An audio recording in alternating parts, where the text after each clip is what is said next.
రాష్ట్ర వ్యాప్తంగా జరుగుతున్న మెగా పేరెంట్స్ 4.0 మీటింగ్లో భాగంగా అనకాపల్లిపట్నం గాంధీనగరం 1వ వీధిలో ఉన్నత పాఠశాలలో విద్యార్థులు, తల్లిదండ్రులు, ఉపాధ్యాయులతో ఎమ్మెల్యే కొనతాల సమీక్ష సమావేశం నిర్వహించారు. ఈ సమావేశంలో ప్రతి విద్యార్థిని భవిష్యత్తులో తమకు ఉన్నటువంటి గోల్స్ను అడిగి తెలుసుకున్నారు. ప్రతి విద్యార్థి కూడా ఎమ్మెల్యే అడిగిన ప్రశ్నలకు ఒక్కొక్కరిగా సమాధానమిచ్చారు. అనంతరం పాఠశాలను ప్రాంగణాలను పరిశీలించారు. అనంతరం ఎమ్మెల్యే మాట్లాడుతూ ఈ పాఠశాలలో వాష్రూమ్ శుభ్రంగా లేకపోవడం, ఆరో ప్లాంట్ పనిచేయకపోవడంతో సంబంధిత అధికారులతో మాట్లాడి తక్షణమే చర్యలు తీసుకోవాలని ఆదేశించారు.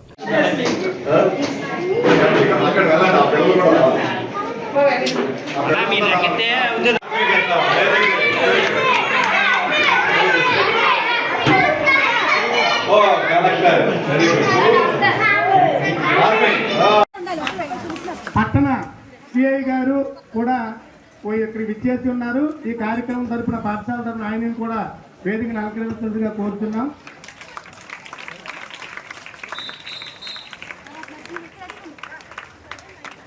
అలాగే మన 82వ వార్డు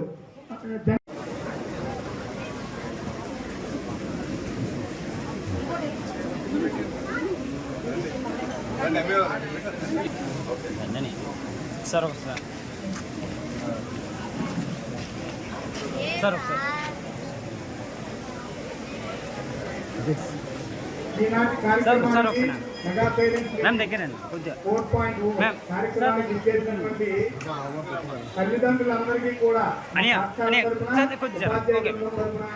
స్వాగతం.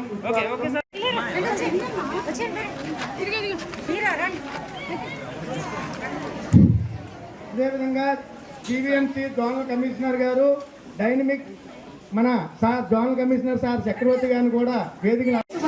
నా పేరు ఏమంటా, నేను 9వ తరగతి చదువుతున్నాను. గౌరవనీయులైన ఎమ్మెల్యే గారికి, ప్రధాన ఉపాధ్యాయులకి, ఉపాధ్యాయులకి మరియు తల్లిదండ్రులకి, నా ప్రియమైన స్నేహితులందరికీ నా హృదయపూర్వక నమస్కారాలు తెలియజేస్తున్నాను. ఈరోజు నేను తల్లిదండ్రులు, ఉపాధ్యాయుల సమావేశం ప్రాముఖ్యత గురించి కొన్ని మాటలు చెప్పాలి అనుకుంటున్నాను. తల్లిదండ్రులు మరియు ఉపాధ్యాయులు కలిసి పనిచేస్తే విద్యార్థి భవిష్యత్తు మరింత ప్రకాశవంతంగా ఉంటుంది.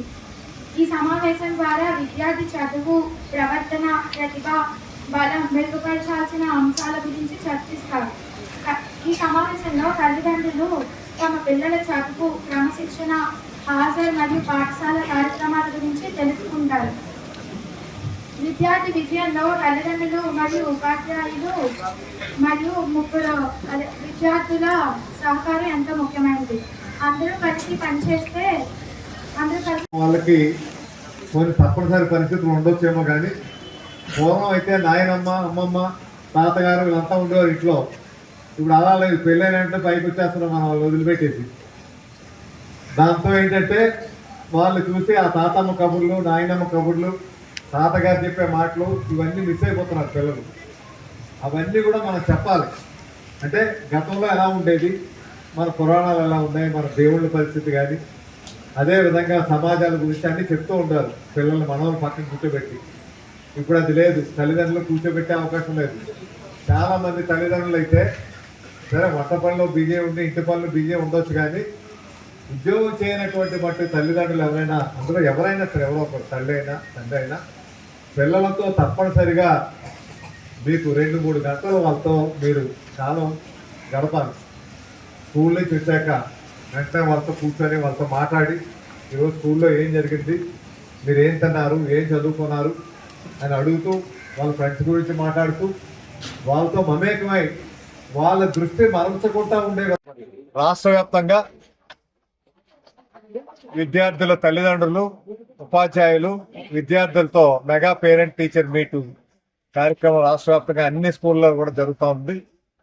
ఒక వినూత్నమైనటువంటి ప్రక్రియతో, ఒక పండగ వాతావరణంలో గత ఏడాది నుంచి ఏదైతే మన రాష్ట్ర విద్యాశాఖ మంత్రులు నారా లోకేష్ గారు ఆధ్వర్యంలో ఒక వినూత్నమైనటువంటి పోకడలతో విద్యా సంస్కారాలు చేయాలి, సంస్కరించాలి, దేశంలోనే నెంబర్ 1 స్థానంలో మన విద్యా విధానం ఉండి ఇతర రాష్ట్రాలు మనల్ని అనుకరించే విధంగా ఒక రోల్ మోడల్గా విద్యా వ్యవస్థ ఉండాలనేటువంటి ఒక ఆలోచనతో మీకు కరికులం మార్చడమే కాకుండా వారికి మోరల్స్ కానీ, అదేవిధంగా యోగా లాంటివి కానీ, వాళ్ళ ఆరోగ్యానికి కావాల్సినటువంటి విధంగా వాళ్ళందరూ కూడా పిల్లలకి డాక్టర్ల చేత టెస్టింగ్లు చేయించడం కానీ విద్యా విధానంలో మార్పు వచ్చి ప్రైవేట్ స్కూల్స్ కి ఏమాత్రం కూడా తీసిపోకుండా ప్రైవేట్ స్కూల్స్ కంటే గవర్నమెంట్ స్కూల్స్ భిన్నగా ఉన్నాయని అనిపించే విధంగా ఈ రోజు స్ట్రిక్ట్ టెస్టులు పెట్టడం కానీ ఈ ఏడాది అయితే రాష్ట్ర వ్యాప్తంగా సుమారు మీకు పాస్ పర్సెంటేజ్ అయితే 10th క్లాస్ లో 87%,